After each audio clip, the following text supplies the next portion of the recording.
ท้าวโอดีเห็นแกนมากทั่วงามๆลาวจึงได้เอาไปปลูกแล้วเอาน้ำหดในมื้อที่ปลูกมันก็เริ่มปงขึ้นทันทีภายใน2-3 มื้อต่อมามันก็ใหญ่ขึ้นอย่างไวและสูงหลายโอดีภูมิใจหลายกับต้นมากทั่วของตนเองแต่แม่ลาวผัดบ่มักต้นมากทั่วแม่ว่าต้นมากทั่วนี้ประหลาดโพดแม่ย้านมันเฮาตัดต้นมากทั่วออกเถาะแต่โอดีบ่ยอมตัด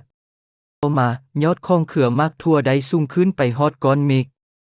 จากนั้นก็มีเม็ดคำและเพชรพลอยตกลงมาสู่พื้นดิน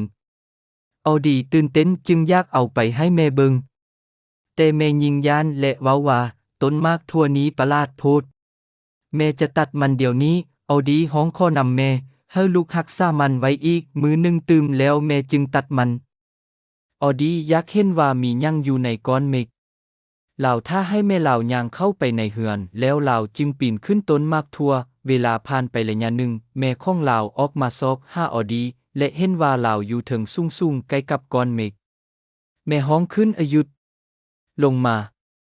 แต่ว่าลาวก็บ่ฟังและยังปีนขึ้นไปต่อในที่สุดโอดีก็ปีนขึ้นไปฮอดก้อนเมฆแล้วเห็นพื้นดินแปลกลาวพวมจะไปเบิงพอดีเห็นยักษ์ตัวหนึ่งออดีฮ้องและไต่ลงเครือมากทั่วอย่างว่องไวในเวลาที่ไต่ลงลาวได้ฮ้องหาแม่ไวไปเอาขวานมาตัดต้นมากทั่วทำอิฐแม่ก็บ่เข้าใจแต่พอเห็นยักษ์มาแม่ก็เอาขวานตัดต้นมากทั่วได้ครึ่งหนึ่งบัดนี้ได้เฮ็ดให้ต้นมากทั่วกวางไปกวางมาและยักษ์ก็ปืนลงบ่ได้มันกลับไปนางครอบก้อนเมฆและดึงต้นมากทั่วมันพัดดึงและดึงแต่ว่าต้นมากทั่วบ่ขึ้นมา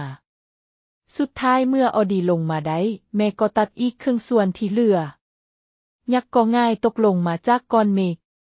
ลงมาฮอดพื้นดินจนเฮ็ดให้มันตายทันทีอยู่พื้นดินบอนที่ยักษ์ตกลงมาก็มีหอยคุ้มเลิกๆเป็นหุบยักษ์ตั้งแต่นั้นมาก็บ่มีผู้ใดเห็นทางยักษ์และต้นมากทั่วอีกเลย